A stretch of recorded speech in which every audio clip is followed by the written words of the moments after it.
Hey everybody, welcome back to the Highland Box. This week we're talking about the Spanish Grand Prix. Okay, so I felt like it was an exciting race, even though the starting and finish lineup was basically the same. Like Monaco.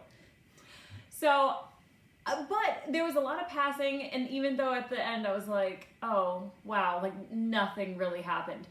But I felt like for a second there, Lando got close to Max. For a second there, Charles almost had Russell. Yep. So it was exciting. We're seeing upgrades. We're seeing people closer together.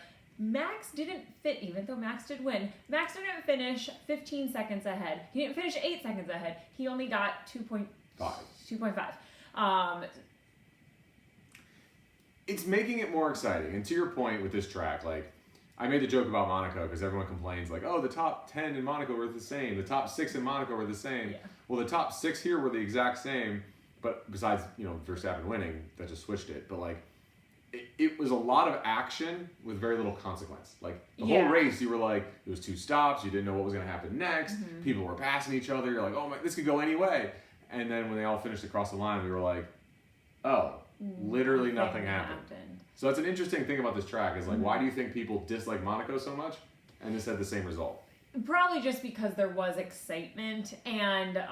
Isn't that worse? You're like all excited and nothing happens versus nothing's gonna happen? I guess it's an hour and a half of like actual action versus like, ooh, look at the really fast parade, But Monaco has like the pretty buildings in the water and like, yachts. And yachts. So it's like, oh, this is aesthetically pleasing. Yeah. Whereas Spain, you're like, oh yeah, woohoo!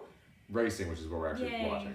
So, yeah. I get it. I love Monaco and everyone else hates it, so I'm kind of... My bias towards Monaco here, but that makes sense. And there was a talk about like a 3-stop. There was talk about rain here. So I felt like Spain, there was a lot more excitement, but then when you look at like the final product, you're like, oh. It seemed more boring than it was, I guess. Looking back on it, Yeah, but like I had fun watching it. Yeah, that was a good race. With Max getting closer, right, or Lando getting closer to Max, right, only winning by 2.5. Max was pushing. It wasn't like he was just... I know Helmet keeps saying Max isn't trying, but at one point you have to start trying. There's been 4 different pole sitters the last 4 races, so I don't think Max is okay with that, no matter what Helmet says. But McLaren's upgrades seem to be working. That's really exciting to have them in the mix now. Mercedes came out of nowhere. Their upgrades seem to be working. They looked good. I mean, Russell overtook Max and Lando on that first turn. Yeah. So he led crazy impressive. A little bit. And then Max immediately was like, no, this isn't happening, and then remembered who he was.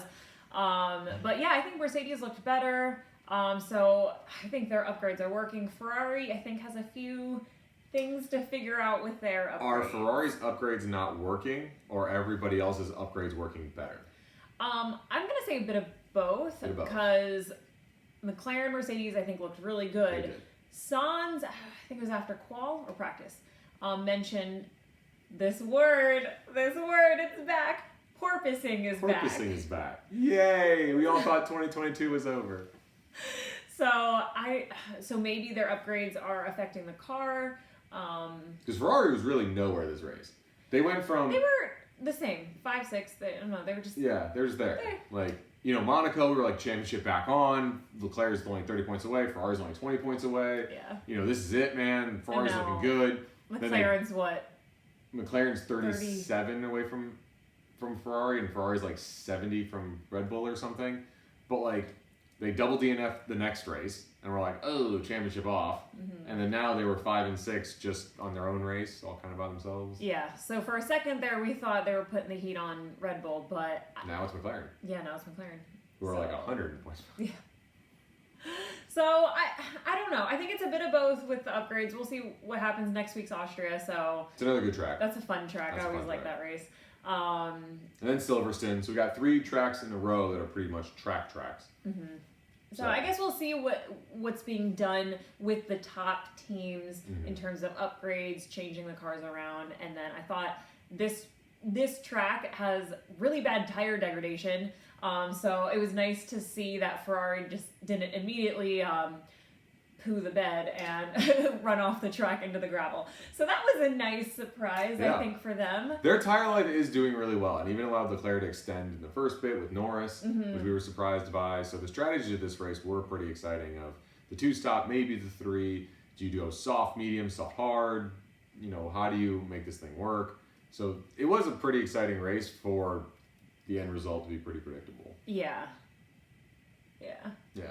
This track is also leaving in 26. Yes. Madrid is coming back, which, thankful to absolutely no one, is another street track. Yay! I More know. street track. That's okay.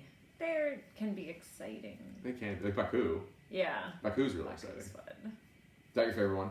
Ooh, I don't know. I think Spa is, but Spa, Baku okay, is good. so. Spa's good. Oh, I love Baku. Yeah, that's a fun street track, but I have a feeling Madrid will not be Baku.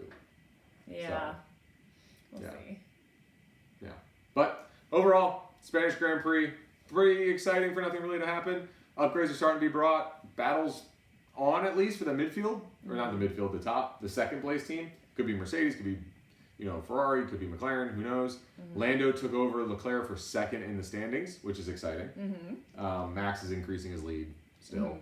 But Lando's bringing it. He's bringing the heat. I'm liking it. Yeah. I liked Lando's radio call when they're like, hey, we need to cover off Russell. And he goes, are we going for the win or are we going for a podium?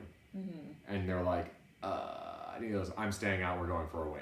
So I like that he's got that mentality now. And like he pushed. Like he did. I really thought that at that 4-second mark he was going to stop. And then by the end I was like, shoot. I don't know if he ever would have done it with an additional few laps. Right. But like he definitely pushed and he took that car to its full extent. And that's so insane. Like he deserved driver of the Oh, day. yeah, absolutely. I think Lando had a great race. Well, just like Murray Walker said, it's one thing to catch him, it's another thing to pass him. Yeah. Especially Verstappen. Oh. So hopefully by the end of the season, this gives me hope that by the end of the season you'll start seeing actual fights for the lead instead of. I mean, this season itself, I think, has been better than last season. Yeah. So I could have happy. driven this season and been better than last season. Last season was maxed by 40 seconds. We're all like, why are we even doing this? Yeah, but I don't know. I've definitely been enjoying the races a bit more. So It's been a good season. I'm here for it. Yeah. But next week is Austria, and we'll see you guys then.